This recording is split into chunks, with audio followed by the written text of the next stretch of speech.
Bonsoir à toutes et à tous, bienvenue dans l'édition de 18h du journal de TV Vendée en ce lundi 24 mars. Voici les titres que nous allons développer. C'était samedi au Sables d'Olonne et pour la première fois en Vendée, la finale nationale de la First Lego League mettait en compétition 34 équipes, dont 4 vendéennes. Elles devaient confectionner des robots au service de la protection des océans. La Chambre régionale des comptes a présenté son rapport 2024. Elle a contrôlé les finances de plus de 2800 collectivités et organismes publics. En Vendée, l'attention s'est portée entre autres sur les maisons des adolescents. Et puis nous reviendrons sur la 45e édition de la mi-carême de Talmont-Saint-Hilaire. Parmi les moments forts, le défilé de 11 chars sur lesquels les participants ont pu laisser libre cours à leur imagination. Résoudre des problèmes scientifiques à l'aide de robots fabriqués avec des briques Lego, c'est le concept de la First Lego League, dont la finale nationale avait lieu ce samedi au Sables d'Olonne et pour la première fois en Vendée. La compétition destinée aux jeunes de 9 à 16 ans a regroupé 34 équipes, dont 4 vendéennes. Sous l'océan, c'était le thème retenu cette année. Les concurrents devaient donc développer des projets et des robots capables d'accomplir des missions liées à la protection des océans. Reportage Alix Lanos. Bon, à un moment, on regarde et la dame elle fait « Ah, ça se voit, vous êtes une équipe Saint-Omer » et là je la regarde, je fais... Ce groupe de collégiens de Lille vient de défendre son projet devant un jury d'experts. Comme eux, 34 équipes venues de toute la France se sont présentées à cette finale nationale de la First Lego League Challenge au Sables d'Olonne avec des projets sur le thème de l'océan, tous plus innovants les uns que les autres. Notre projet évite les animaux marins, c'est-à-dire qu'on aura un signal, on va savoir qu'il va y avoir une baleine et on va pouvoir la contourner. Ce qui protège les animaux marins et le bateau. Alors nous, notre projet, c'est de ralentir les tsunamis avec de la maïzena. On veut éliminer la taxifolia, donc c'est une algue tueuse en Méditerranée, parce qu'en fait elle étouffe les posidonies. Du coup on aimerait l'enlever avec des rayons UVC. Des projets qu'ils ont exposés pendant une trentaine de minutes devant des experts de la robotique et du numérique qui leur attribuent des points selon une grille de notation. Il y a une bonne démarche aussi. Ouais. Pourquoi ils en sont arrivés là? C'est quoi leur projet? C'est quoi leurs idées? C'est quoi la problématique? Est-ce qu'ils ont cherché si ça avait déjà été fait? Est-ce qu'ils ont vraiment, eux, à nous proposer? Autre épreuve du concours, imaginer et programmer des robots constitués de briques de Lego intelligentes capables d'accomplir des missions liées à la protection des océans. Ils ont un set de base, ils peuvent choisir n'importe quelle brique de Lego électronique et derrière ils doivent agrémenter avec tout ce qu'ils peuvent pour faire des missions. Ils ont les missions qui sont données et derrière ils doivent la réaliser, peu importe comment ils trouveront et peu importe l'idée qu'ils auront. Les équipes s'affrontent lors de matchs et récoltent là encore des points. Ils doivent relever le mât sans le faire tomber en arrière et ramasser un coffre au trésor qui leur rapporte 50 points en tout. La programmation, l'innovation, mais aussi l'esprit d'équipe et la collaboration étaient indispensables au bon classement dans cette finale nationale. 3 équipes de Rennes, Vichy et Rezé se sont ainsi qualifiées pour les finales internationales qui auront lieu à Long Beach, Houston, Boston, Corinthe ou Le Cap. La Chambre régionale des comptes a publié son rapport d'activité pour l'année 2024. Il a été officiellement présenté lors d'une audience solennelle vendredi dernier à Nantes. La Chambre régionale publie des rapports d'observation définitive ou des avis budgétaires sur toutes les entités du secteur public local pour lesquelles elle opère des contrôles. Près de 4,5 milliards d'euros de dépenses ont été passés au crible. Parmi les travaux réalisés, on peut citer le contrôle des maisons des adolescents, un dossier sur lequel revient plus en détail notre journaliste Mathis Pires. Le voilà maintenant public, le rapport d'activité de l'année 2024. Alors tout au long de l'année dernière, les 21 magistrats qui composent la Chambre régionale des comptes ont réalisé 51 rapports d'observation. Et parmi ces 51 rapports des comptes publics, ils se sont notamment intéressés aux maisons des adolescents de Vendée et de Sarthe sur la période de 2019 à 2022. Et concernant notre département, leur activité est en progression, causée par une dégradation constatée de la santé mentale des jeunes, mais l'équilibre financier de celle-ci est dit précaire par la Chambre régionale des comptes. On a fait ce contrôle en particulier dans le cadre du rapport public annuel de la Cour des comptes qui vient juste d'être publié il y a quelques jours et qui est consacré justement à la jeunesse. Et on a voulu voir cet aspect en particulier de la jeunesse qui est la question des adolescents. Et de voir comment ils peuvent être pris en charge par une entité qui elle-même est financée par des collectivités territoriales. Ce qu'on a vu dans le contrôle, c'est qu'on s'est rendu compte que ces maisons des adolescents dans la Vendée, en Vendée et en Sarthe, chaque année s'occupent d'environ 2000 adolescents, ce qui est quand même un nombre assez significatif. Donc on a voulu évaluer la manière dont étaient organisées ces maisons et aussi si elles avaient un équilibre financier suffisant pour fonctionner, puisque c'est aussi les choses qu'on regarde. Ce qu'on a fait en l'occurrence. Le rapport d'activité 2024 souligne également le contrôle des finances des collectivités de la région.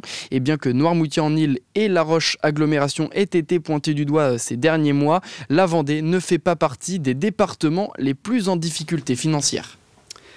On s'intéresse maintenant aux œufs. Les Français n'en ont jamais autant mangé. Selon la CNPO, l'interprofession de l'œuf, chaque habitant a consommé en moyenne 224 œufs en 2024, soit 24 de plus que par rapport à l'année précédente. La France est d'ailleurs le premier producteur d'œufs de l'Union européenne. Face à cette demande croissante, les professionnels de la filière doivent recruter.